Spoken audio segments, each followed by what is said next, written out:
A lot of people out there in all age groups are feeling heightened levels of anxiety, and many are moved by this idea that avoidance is toxic and that they must address all of their feelings. But psychologist Dr. Ethan Kross says there are other ways to control your emotions. His book is Shift, Managing Your Emotions So They Don't Manage You. Good morning. Good morning. Great to be here. How are you guys doing? Good to have you with us. There had been this, I don't know, feeling that if you hold it in, you're going to explode. You say that that's a myth. Well, first thing, there are no one-size-fits-all solutions. So there are dozens of things you can do to manage your emotions. Some people benefit by talking to other people, reframing their experiences. Other people benefit from taking some time away, coming back to the problem down the road, seeing that it's not quite as bad as it was when it first happened. Have you ever gotten a bad email and not responded in the heat of the moment, taken a day off and then come back and benefited from that? Absolutely. Yeah. I thought I was curious too. Sorry, go ahead. No, that's just that's the point. We could be strategic with our attention. We could go back and forth and really benefit. And I thought it was interesting too. You pointed out that talking in the second person sometimes might help as well. Instead of saying oh, I'm so stressed out right now. Why are you so stressed? Rather than saying that, asking yourself or saying, hey, you are stressed out. Kind of taking that almost a second person approach to it might reduce the levels of stress and anxiety. Yeah. So have you ever found that it's a lot easier for you to give advice to someone else than it is to take that advice yourself? Absolutely. Yeah. Right. So welcome to the human condition. We all experience that at times. That's how this tool works. It's called distant self-talk. You use your name and you to silently work through a problem. What that does is it puts you into this kind of coaching mode.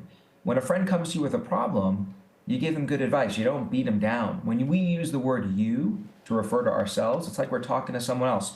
Here's the one really important caveat on that tool. When you are walking down the streets of Chicago, do not use this tool out loud. You want to do this silently in your head because we're not used to hearing people talk about themselves out loud. And as I was reading about this stuff in your book, I was thinking of the Zelensky Oval Office meeting and wondering, what would you do if you were in Zelensky's position? Because there's a lot of emotions running through his head. What were your thoughts watching that meeting? My thoughts was what kind of prep went into effect for that meeting, because one of the things we know is that once an emotion is triggered, it can be really hard to reach for the right tools when that happens. But scientists have developed frameworks, easy to use frameworks to prepare people for those situations. One that I talk about in my book is called WHOOP, like the song, right? Whoop it up. Here's what it means. W, wish. What's your goal? My goal is to remain calm. O, first O, what's the outcome here? Well, I'm going to be able to negotiate well for my country and my people. Then you get to the second O, the obstacle. What might be an obstacle that might get in the way of me achieving that outcome? Well, maybe I'm provoked and I lose my cool.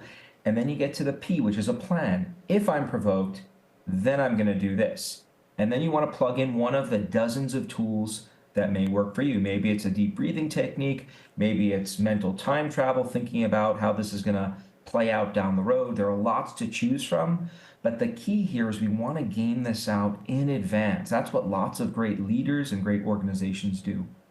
And I think that this almost plays off another point that sometimes, we always think, okay, I need to be in the present. I need to be in the present. But in a situation like that where emotions might be running high, sometimes it doesn't play to be in the present. Sometimes it's more important to think about maybe, hey, what is the outcome in the future? And maybe that helps you, perhaps, if you have those techniques, to bring the energy down a little bit. So this is mental time travel. There are two ways to do it, and these are among the first things that I personally do when I've got to regulate. So I was doing an engagement the other night. Nothing was working. The tech wasn't working, and the person in charge was getting really flustered. And I said to them, hey, just think about it. No matter what happens, 9 o'clock will come with 100% certainty, and this will end. You could time travel into the future, and that can be really useful because our emotions trigger, but then as time goes on, they tend to subside. And when I ask myself, how am I going to feel about this next week, next year? I'm reminded of that truism. That takes the volume down on the intensity of our emotions. That's mental time travel into the future. You can also go into the past, and that can be really useful. Also pretty simple. My grandmother survived the Holocaust. I jump into the mental time travel machine when times feel really bad for me. I go to 1943. I hang out with her for a little bit, running away from the Nazis. And I have to spend a ton of time with her because within a few seconds, my experiences are instantly put in perspective. So being in the moment can be very useful at times, but so can being skillful in how you go back in time and forward. Is there a general rule of thumb, though, as to when that time is where you let somebody have it? Is there a general category where you think it's appropriate?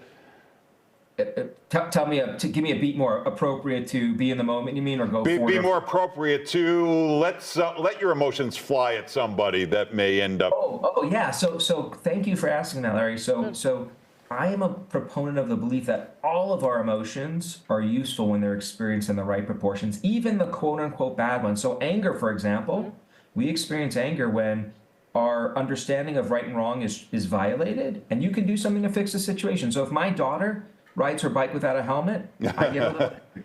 And I show it to her. I express it, and that's going to change the behavior. What we really want to be careful about is the intensity getting too high and it lasting too long. But anxiety, sadness, envy, anxiety, you don't want to beat yourself up for experiencing those states. That's part of how we work, and they help us as long as they don't get too big.